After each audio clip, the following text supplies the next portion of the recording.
The Buffalo News Ice Time podcast is brought to you by Express Windows. Windows starting at $389 installed. Visit expresswindowsinc.com.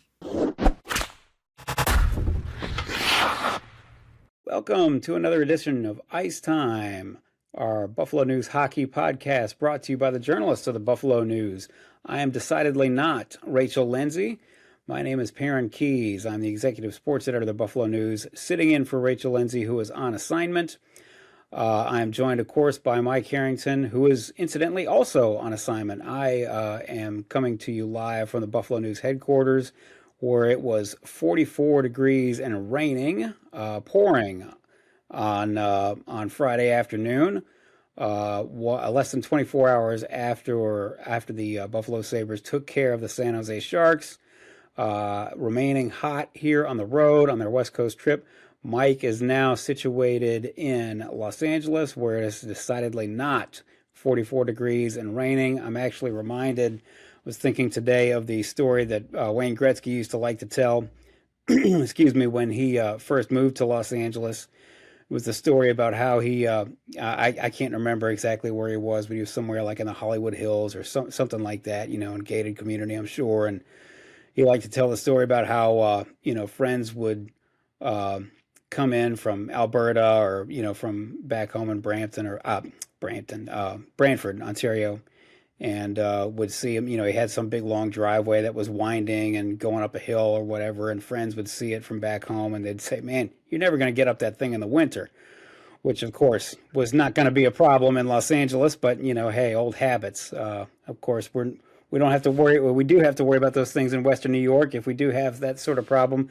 And it looks for everything, Mike, like we're going to have another problem, which is worrying about playoff tickets and playoff arrangements. This thing just keeps on rolling. And, we'll start with that. In the first topic we're going to discuss here on the latest edition of Ice Time, one of 3 or 4, is that the Sabres... It just never stops. You tweeted out, I believe, within, again, the last 24 hours or so as we speak on Friday afternoon, in their last 40 games, the Sabres are 32-6-2. It's comical. It's comical. I'll just put it to you like this. What do you make of this? You keep saying to yourself, Perrin, that when is this going to end? But the fact of the matter is this is a half a season. 32-6-2, 40 games. Obviously 41 would be half a season. This is the most wins in a 40-game segment since the 1996 Detroit Red Wings. It's the 4th most wins in a 40-game segment in the history of the league. And what we're seeing here is every aspect of this team going well. Incredible goaltending, depth up front, secondary scoring as well as the star players, an incredible defense, and this team having no fear on the road. Having a road record where you've won 19 out of 22 on the road is just remarkable. And right now, the first 2 games of their Western road trip, they pitch back-to-back shutouts. Everything is going this team's way right now. They don't think they can lose. They play every game expecting to win, and it's an unbelievable thing to see, not only where we've been for the last 14 years, but where we have seen this team this season, where things look dire in October and November and into December, and here we are in March, and right now they are one of 5 or 6 teams you can legitimately say can win the Stanley Cup. So, as other people who have listened to our other fine selection of Buffalo News podcasts may know, I am a non-degenerate degenerate. What I mean by that is I am fascinated by gambling and by sports gambling and the lines and line movement and all that sort of stuff. Just sort of fascinated by what it all means and what we may take from it, what it's supposed to mean. I don't gamble because I just know I'd be on welfare in 10 seconds because I'm not any good at it. But I do love to check in on this stuff. When the season began, futures odds to win the Stanley Cup. Of course, we know that if you actually gamble in the state of New York, you can't gamble on New York teams. But nonetheless, if you were shopping entertainment purposes only, The Buffalo Sabres odds to win the Stanley Cup were plus 15,000. Now, depending on where you shop, they're anywhere between plus 1,600 and plus 2,000. In other words, if basically to break it down, their odds were 150 to 1 to win the Stanley Cup at the start of the season. Now they're anywhere from 16 to 1 to 20 to 1.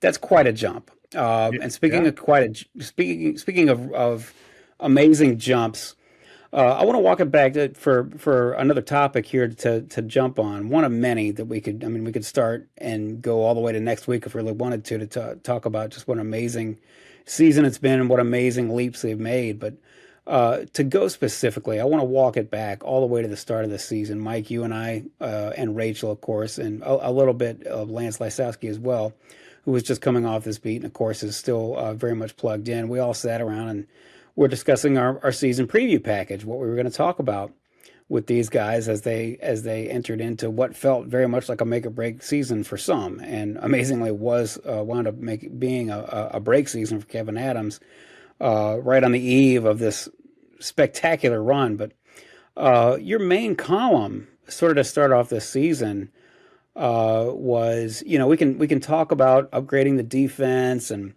finding the right guy to pair with Rasmus Dahlin and top six and bottom six and all that. And all that's fine and well. And it was fine and well. But really, the bottom line, if you go back to that point in time, was the Sabres were 29th in the NHL last year in goals against.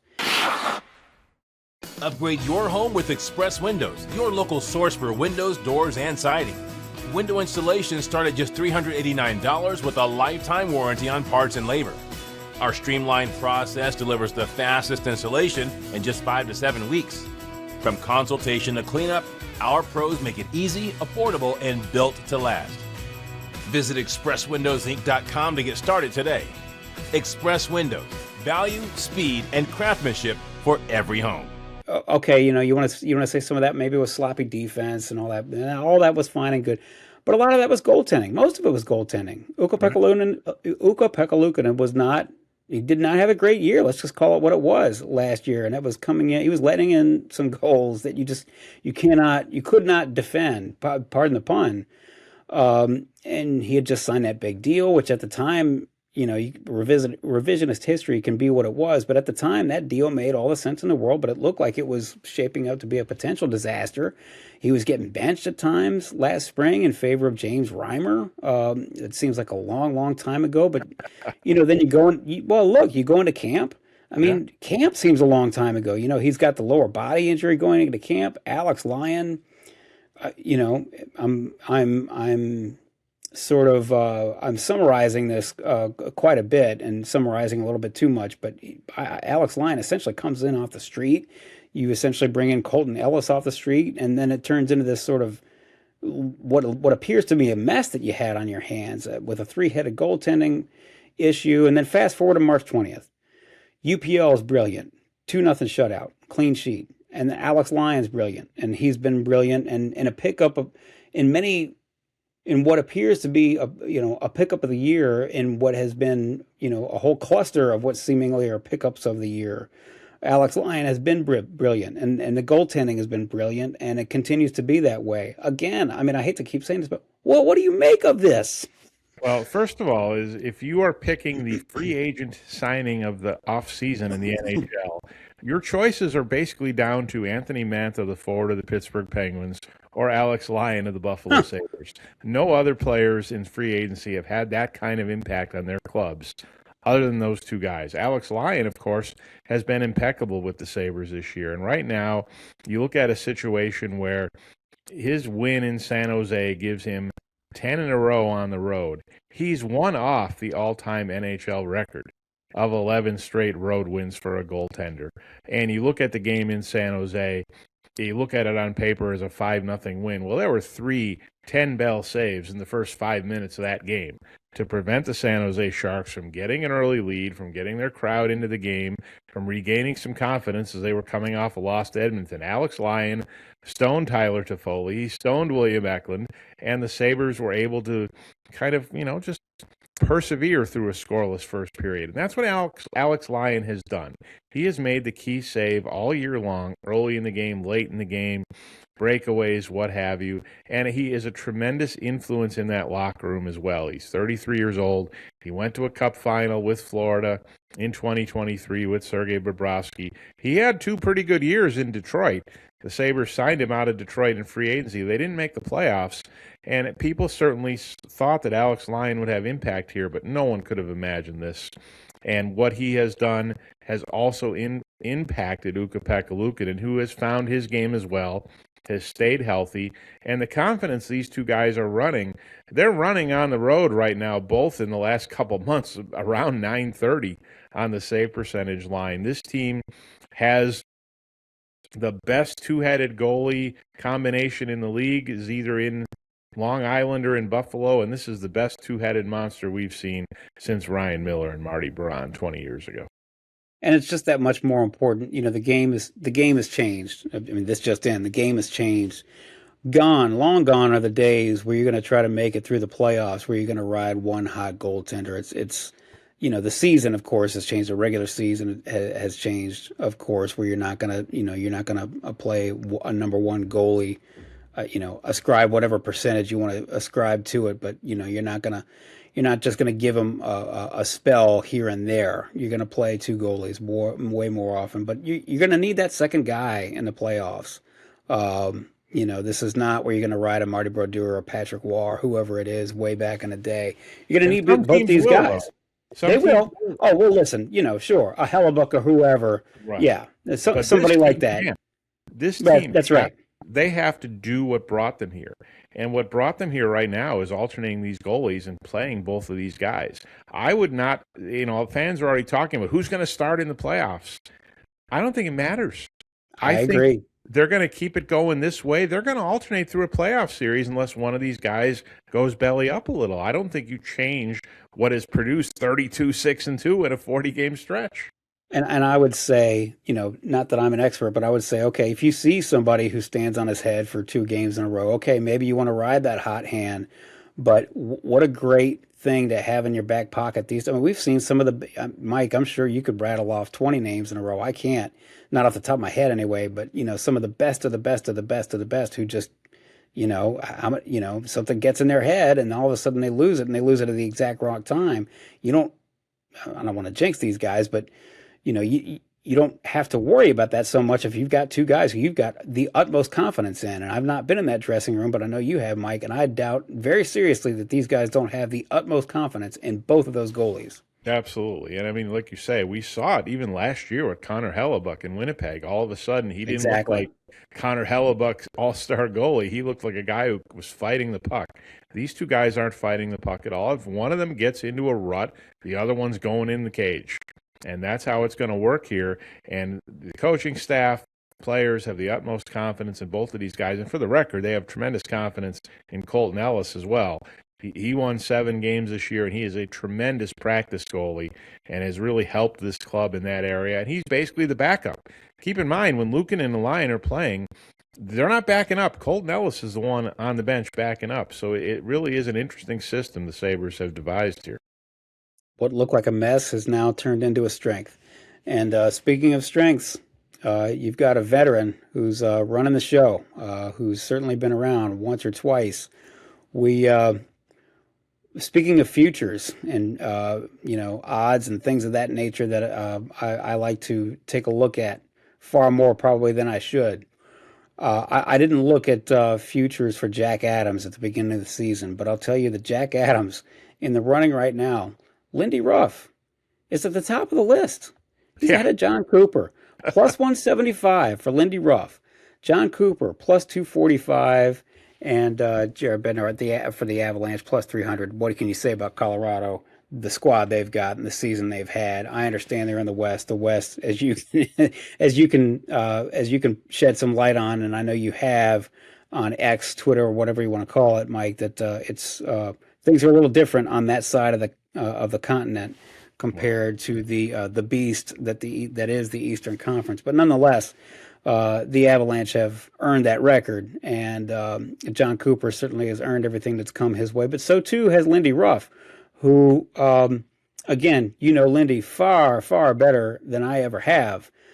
Um, I want to take you back to mid-December when it looked like he had a pretty long face, frankly, when Kevin Adams got let go, and Jarmo Kekalainen took a hold of the front office.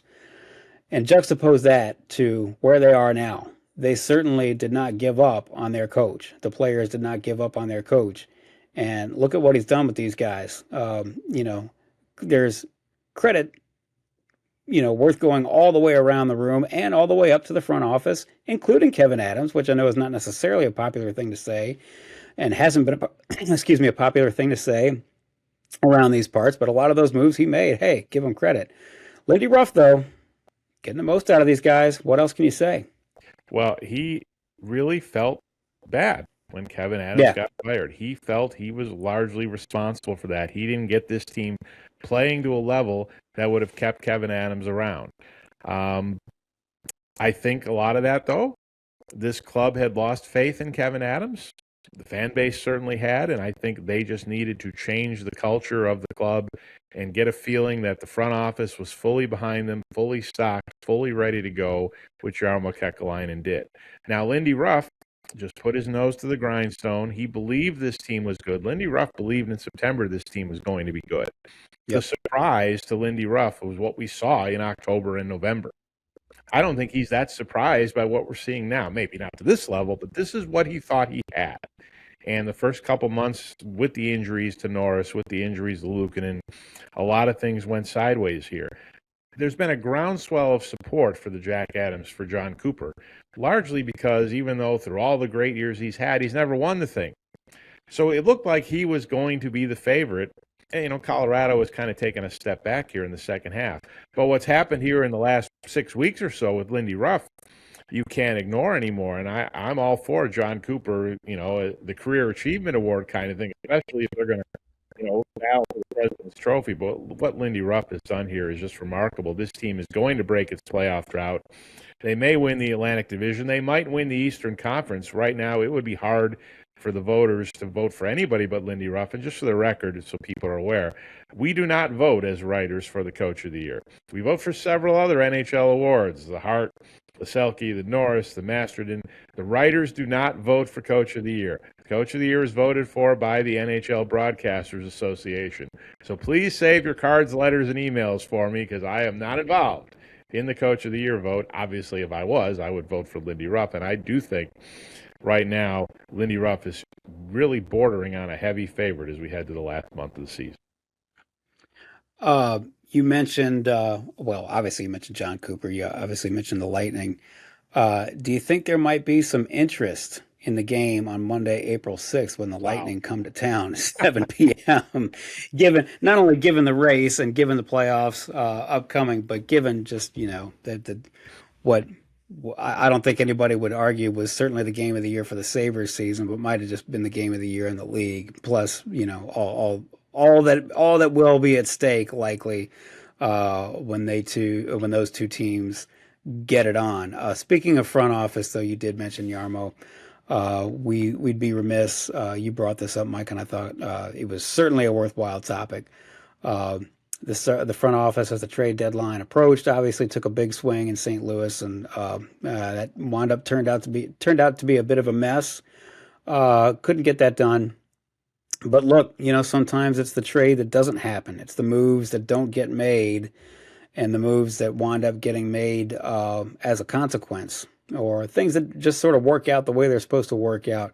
You wanted to bring up the way that Sam Carrick has made himself, has ingratiated himself with the club, certainly made a difference. And Logan Stanley has certainly made his mark within that dressing room and has quickly made himself a fan favorite as well. The numbers speak for themselves, but I'll let you just sort of expand on that and the impact they've had in the dressing room as well. Well, Sam Carrick has 4 goals for the Sabres in his first 7 games. He had 4 goals in 60 games for the New York Rangers. But they brought him here. They knew he was going to be a good dressing room guy. He played in the Stanley Cup final with Edmonton 2 years ago. They knew he would help them defensively on that fourth line. They knew he'd be a good face-off guy, which is what they really needed, somebody to win some draws. they didn't expect 4 goals in 7 games. But this guy is playing like he's been here 5 years, and I think it was really impactful the way he contributed in that Tampa game. A big goal in the third period, his first goal with the Sabres, just when they had fallen behind by 2 goals, got them back in the game. The players love his contribution, the roles he's playing, and it's what they needed. They needed more depth on that third and fourth line, a bottom 6 guy, a guy who can win draws, and he's been a great pickup. Now, Logan Stanley was what I thought they needed most. They needed a big defenseman on that third pair, whether that person was going to play with Michael Kessering or Zach Metza. Stanley, 6'7", struggled first couple times out. They had him with Luke Shen. Two who played together in Winnipeg, still trying to figure out the Sabres system. That was a struggle. And you looked at it saying, I'm not thinking that pair needs to be out on the ice anymore. And I think Lindy, Ruff, and everyone agreed as well. So they made a decision. Zach Metza is their number 5 defenseman on merit. The other teams doesn't score when Zach Metza is on the ice. It hasn't happened since October, Perrin. October for Zach Metza on the ice to give up a goal at 5-on-5. Now, Michael Kessering has been a scratch. He's not real happy about it, I wouldn't think. But he just hasn't played well enough this year, hasn't been healthy enough. And you got to go with your best guys. So Zach Metz is your number 5. At some point, you might see Kessling out there. But Logan Stanley, the last couple games, has been quite a bit better than the first couple. He's certainly physical. He can skate. He's been contributing on the penalty kill, which is a big factor because Connor Timmins still isn't back. And those are the kind of moves that Jarmo Kekalainen needed to make at the deadline that he did. Now, he took a big swing, obviously, with Robert Thomas, with Colton Parayko, like you said. Maybe the big swing wasn't what he needed. Did you really want to trade 2 or 3 guys off this roster? It's almost like these guys deserved to make the run and take the shot, and make a big deal like something like that in the summer.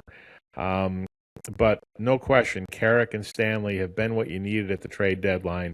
Good moves by Jarmo. The man known for the big swing took some smaller swings, but they were important nonetheless. The Buffalo Sabres just keep right on keeping on. They face what appears to be a softer portion of their schedule here as we get into April. They play the Los Angeles Kings 4 p.m. Eastern Time on Saturday at Crypto.com. They head down the road to Anaheim. On Sunday, they come back on Wednesday for a clash with the Boston Bruins. Red Wings on Friday, Kraken on Saturday, New York Islanders on Tuesday the 31st, and then they will head off to Ottawa to start off their April portion of the schedule to try to finish this thing out. They are a virtual lock for the playoffs. And I'm going to throw it back to you, Mike, and say, I know you got to get out of here and dodge a bunch of freeway traffic to make it to the practice, so we'll wrap it up here. But dare I say, in an homage to a team from about 20 years ago, dare I say that these guys are scary good. They are. We will be back. We've we've always made an investment to have somebody on the road to cover the Buffalo Sabres. We will continue to do that. Check out Mike's reports at buffalonews.com. Rachel, of course, will be back aboard and back here to watch these guys and cover them down the stretch. Check out everything we've got at buffalonews.com. Follow along and subscribe if you have not already. Find us on all our platforms as well. For Mike Harrington, braving the sunshine and freeways and glamour of Los Angeles and Southern California, I am Perrin Keys. Thank you for joining us. We appreciate it. We'll be back. Express Windows is a best of 716 favorite for window and door installation. They also offer discounts for military personnel and seniors. Learn more at expresswindowsinc.com. Express Windows. Fast, easy, affordable.